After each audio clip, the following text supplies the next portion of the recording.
Boa tarde, sejam todos bem-vindos à nossa formação. Nessa terça-feira, iniciemos em nome do Pai, do Filho e do Espírito Santo. Amém. Peçamos à Virgem Maria a intercessão junto ao Espírito Santo para que seja frutuoso esse nosso estudo. Ave Maria, cheia de graça, o Senhor é convosco. Bendita sois vós entre as mulheres, e bendito é o fruto do vosso ventre, Jesus. Santa Maria, Mãe de Deus, rogai por nós, pecadores, agora e na hora da nossa morte. Amém. Vinde, Espírito Santo, enchei os corações dos vossos fiéis e acendei neles o fogo do vosso amor. Enviai o vosso Espírito e tudo será criado, e renovareis a face da terra. Oremos, ó Deus, que instruíste os corações dos vossos fiéis com as luzes do Espírito Santo. Fazei que apreciemos corretamente todas as coisas segundo o mesmo Espírito e gozemos sempre das suas divinas consolações. Por Cristo nosso Senhor. Amém. Hoje nós vamos iniciar o segundo capítulo, a segunda estrela, a virgindade perpétua. A Igreja nos ensina que Maria sempre foi virgem, antes do parto, no parto e depois do parto. Então, antes, durante e depois do parto, a Virgem Maria continuou virgem, Parece que para muitos cristãos este é um ponto nevrálgico da fé, ou seja, dolorido, Entretanto, a tradição da Igreja o confirma. Foi o Papa Paulo IV que, em 7 de agosto de 1555, apresentou a perpétua virgindade de Maria entre os temas fundamentais da fé. Assim se expressou: a bem-aventurada Virgem Maria foi verdadeira Mãe de Deus e guardou sempre íntegra a virgindade antes do parto, no parto e constantemente depois do parto. Toda a tradição cristã e até mesmo os reformadores protestantes, isso é muito importante, até mesmo os reformadores protestantes como Lutero e João Calvino professaram a virgindade de Maria. Então, os primeiros protestantes, os que fundaram as primeiras igrejas, separadas, irmãs nossas, cristãs, acreditavam na virgindade da Virgem Maria. Às vezes a igreja católica sofre até mesmo uma certa perseguição de algumas denominações cristãs no quesito sobre Nossa Senhora, sobre os santos, por causa da livre interpretação bíblica, onde cada pessoa lê e interpreta a Bíblia de acordo com a sua própria imaginação. Muitas denominações cristãs começaram a colocar Nossa Senhora muito mundana, muito totalmente dispensável no projeto de salvação de Deus. E enquanto os primeiros protestantes, aqueles que formaram o luteranismo e o calvinismo, que foram realmente os primeiros que se separaram da nossa Igreja Católica, eles não pensavam desta forma. Então, em 1537, em seus Artigos da Doutrina Cristã, é o próprio Lutero quem diz. Palavras de Martinho Lutero aqui, então. O Filho de Deus fez-se homem, de modo a ser concebido do Espírito Santo, sem o concurso de varão, e a nascer de Maria, pura, santa e sempre virgem. Maria, pura, santa e sempre virgem. Em 1542, João Calvino publicou o Catecismo da Igreja de Genebra, onde se lê: o Filho de Deus foi formado no seio da Virgem Maria. Isto aconteceu por ação milagrosa do Espírito Santo, sem consórcio de varão. E até mesmo, gente, olha, o Corão de Maomé, que reproduz certas proposições do cristianismo, professa a virgindade de Maria. Até mesmo aqueles que não são da nossa religião, né? Aqueles que seguem o... Nossa, fugiu o nome aqui, gente. Aqueles que acreditam, né, na fé muçulmana, vem no Corão, que é o livro deles, né? É o livro religioso dos muçulmanos, a virgindade da Virgem Maria. O último concílio, na Constituição Dogmática Lumen Gentium, afirmou: Jesus, ao nascer, não lhe violou, mas sagrou a integridade virginal, repetindo o que já tinha sido afirmado no Concílio de Latrão, no ano de 649. Então, olha aqui, desde quando se tem essa virgindade perpétua de Nossa Senhora como sendo real, né? 649 depois de Cristo. Para esclarecer os católicos sobre essa grande verdade da fé, o Papa João Paulo II retomou o assunto com a autoridade que Jesus lhe deu de confirmar seus irmãos na fé. Lucas 22, 32. Essa citação, então, aqui é sobre a autoridade do Papa, né, de confirmar seus irmãos na fé, em Lucas 22, 32. Em 24 de maio de 1992, por ocasião de uma visita pastoral à Arquidiocese de Capua, na Itália, o Papa proferiu uma alocução sobre a virgindade perpétua de Maria, retomando o testemunho dos concílios e da tradição anterior. Maria deu à luz verdadeira e originalmente o seu filho, conservando sempre a integridade da carne. Nesta alocução do Papa, fomos buscar os ensinamentos que se seguem. Os padres da Igreja observam que a virgindade da mãe é uma exigência derivada da natureza do filho. Concílio Ecumênico de Constantinopla I. Para a tradição cristã, Para a tradição cristã, o seio virginal de Maria foi fecundado pelo Espírito Santo, tornou-se como o madeiro da cruz. Marcos 15, 39. Ou as ligaduras do sepulcro, João 20, 5 a 8.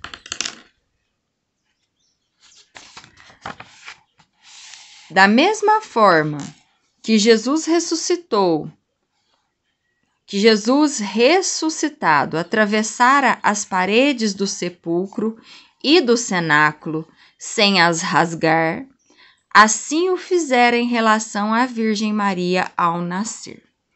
Gente, Jesus entrou no cenáculo, estando todas as portas e janelas fechadas. Isso é dito na Bíblia, né? Nós já temos uma certa familiaridade com esse texto bíblico. E, no entanto, há pessoas que não acreditam que ele poderia sair de dentro do seio da Virgem Maria sem vamos dizer, usar a palavra rasgar, que está aqui, né? Sem, no entanto, tirar-lhe a virgindade. Mas, para Deus, tudo é possível. A virgindade de Maria no parto é, de certo modo, ilustrada por passagens bíblicas do Antigo e do Novo Testamento, entre as quais a sarça que ardia, mas não se consumia, em Êxodo 3:2. Né? Se Deus pode queimar uma árvore e não queimar a árvore ao mesmo tempo, né? Um fogo que não queima, que apenas chama, mas não destrói a árvore, a sarça ardente, quanto mais com uma pessoa tão importante para a salvação. Também nos nascimentos extraordinários de Isaac, que é em Gênesis 17, 21. Sansão, que é Juízes 13, 2-7. Samuel, 1 Samuel 1, de 1-23. E João Batista, Lucas 1, 5-25. Então, todas essas passagens bíblicas nos dão uma prefiguração dessa virgindade de Maria no parto. Uma ilustração. Nas passagens do Antigo Testamento, os santos padres da Igreja sempre vislumbraram à luz do Espírito Santo as figuras dos grandes acontecimentos de vida de Jesus. É preciso dizer desde já que a valorização da virgindade de Maria não deprecia a vocação matrimonial santificada pelo sacramento próprio querido por Deus. Gente, quando a gente exalta a Virgem Maria como sempre virgem, não estamos colocando aqui que o casamento não seja importante, que as relações no casamento não sejam agradáveis a Deus. Elas são agradáveis a Deus. Deus criou as relações entre os seres humanos, entre homem e mulher, e criou o sacramento do casamento para que essas relações acontecessem de forma santificada e santificatória. Alguns professores, inclusive o professor Felipe Aquino, que escreveu este livro, colocam o leito matrimonial, onde um casal que recebeu o sacramento do matrimônio tem suas relações, como o altar daquele casal para Deus. Então, não é que a Virgem Maria, sendo valorizada como virgem, não tem de maneira alguma o caráter de depreciação da vocação matrimonial. Porque foi Deus mesmo quem criou o sacramento do matrimônio. O primeiro concílio que se ocupou do dogma da virgindade perpétua de Maria realizou-se nos anos 391-392 em Capua, na Itália, quando o Papa Cirício ocupava a cátedra de Pedro. Esse concílio examinou o assunto tendo em vista o questionamento de Benoso, que negava a perpétua virgindade da Santa Mãe de Deus. O magistério da Igreja confirma o dogma da virgindade. No creio, está claro que Cristo nasceu da Virgem Maria. O decreto do Concílio Ecumênico de Constantinopla II diz que Jesus, encarnado da Santa Gloriosa Mãe de Deus e sempre Virgem Maria, dela nasceu. Então, encarnado, da Santa Gloriosa Mãe de Deus e sempre Virgem Maria, dela nasceu. O Papa Martinho declarou o mesmo no primeiro concílio de Latrão. Leão IV, no símbolo da fé, refere-se ao Redentor nascido no Espírito Santo da sempre Virgem Maria. São Leão Magno afirma que o Messias foi concebido do Espírito Santo no útero da Virgem Maria, a qual deu à luz do mesmo modo como concebeu, ou seja, ficando a salvo a virgindade. O Catecismo da Igreja Católica nos ensina: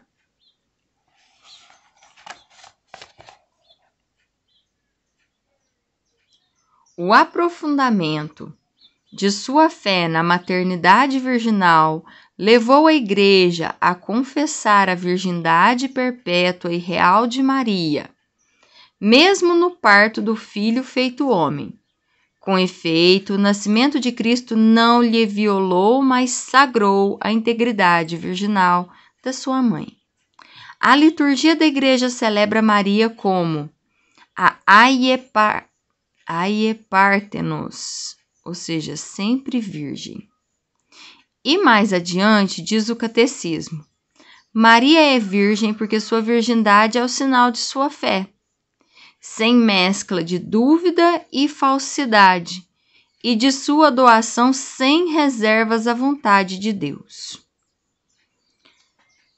Vamos ler novamente, essa parágrafo 506 do Catecismo da Igreja Católica. Maria é virgem porque sua virgindade é o sinal de sua fé, sem mescla de dúvida e falsidade, e de sua doação sem reservas à vontade de Deus.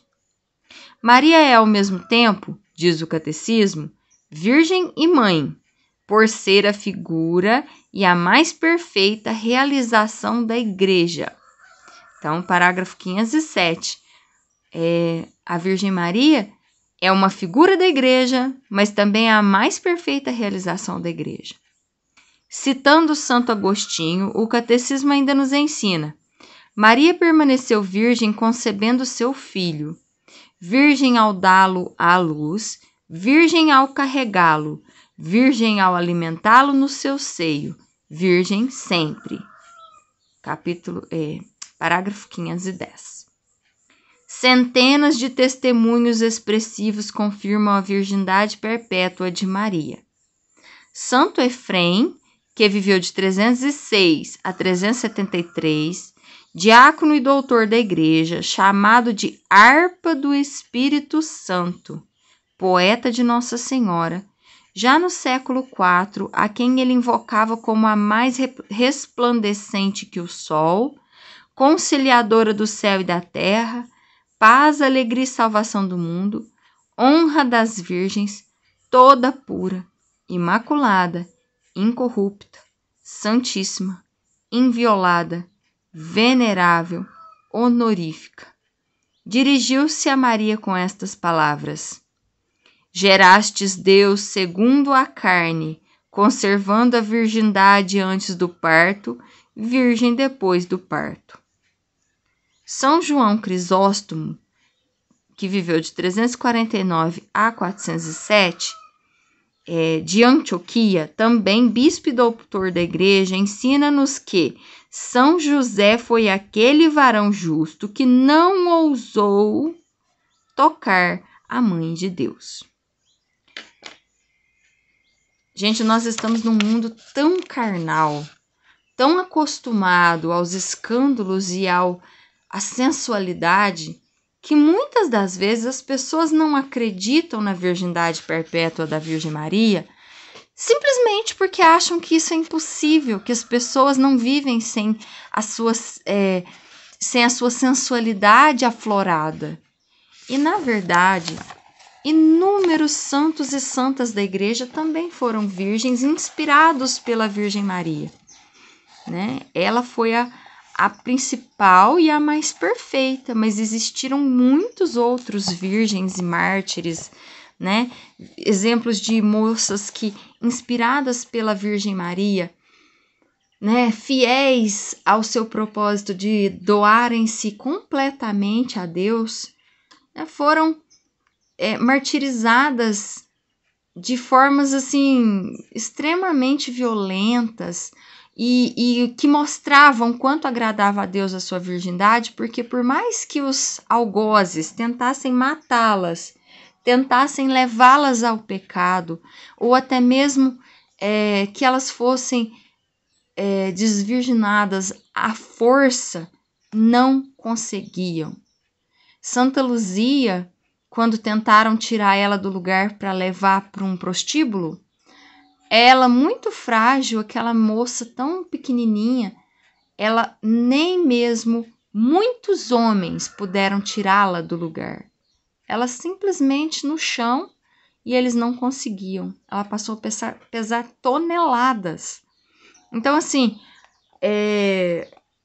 existem muitos milagres que comprovam o quanto essa doação inspirada no exemplo da Virgem Maria agrada a Deus. Cristo nasceu com efeito da mãe, que, embora sem contato com o varão, concebeu intacta, e sempre intacta permaneceu. Concebeu virgem, dando à luz virgem. Virgem morrendo, embora fosse desposada com o carpinteiro, extinguiu todo o orgulho da nobreza carnal. E ainda, uma virgem concebe, virgem leva o fruto, uma virgem dá à luz e permanece perpetuamente virgem. Santo Tomás de Aquino apresenta magistralmente as razões da virgindade de Maria. E aqui nós vamos ler essa citação de Santo Tomás de Aquino como a última de hoje, né? E vamos meditar sobre isso durante o nosso dia. Convinha que aquele que é o Filho único de Deus fosse virginalmente concebido ao se fazer carne, para que a natureza humana do Salvador fosse isenta do pecado original. Ficava bem que não fosse formado como de ordinário pela via seminal. Então, né, para que ele ficasse livre do pecado original, ele não fosse formado igual a todo mundo, pela via seminal, mas pela concepção virginal, nascendo segundo a carne de uma virgem. Cristo mostrava que seus membros deviam nascer segundo o espírito dessa virgem, sua esposa espiritual, que é a igreja. O nascimento virginal é de todo conveniente, pois o Verbo que é eternamente concebido e procede do Pai, sem nenhuma corrupção, deve, se ele se faz carne, nascer de uma mãe virgem, conservando-lhe sua virgindade. Aquele que vem para retirar toda a corrupção não deve, ao nascer, destruir a virgindade daquela que lhe deu a luz. Então, Jesus não veio para destruir nada, né? Ele veio para retirar a corrupção. Então, voltando lá a parte que o professor Felipe Aquino fez, exaltar a virgindade da Virgem Maria não diminui de modo algum o sacramento do matrimônio como algo que agrada a Deus, mas exaltar a virgindade dela nos mostra que Jesus tinha que ser diferente. Jesus precisava vir ao mundo de uma maneira diferente. E ele poderia ter querido nascer, aliás, ele não precisaria ter nascido. Bastava, né, Deus querer que seu filho chegasse numa nuvem, glorioso, já adulto, não precisaria passar por tantas coisas que crianças, jovens, adolescentes passam. Mas ele, por amor a nós, ele quis santificar o trabalho, ele quis santificar a infância, ele quis ser humano. Mas ele foi um humano que nasceu de uma maneira diferenciada, para que isso se tornasse também uma maneira de salvação, né? E nós vamos ficando por aqui hoje. Nós retomaremos, né, na quinta-feira, a nossa leitura, voltando um pouquinho aqui em São Tomás de Aquino, para a gente digerir essas palavras tão cheias de sabedoria. Encerramos então em nome do Pai, do Filho e do Espírito Santo. Amém.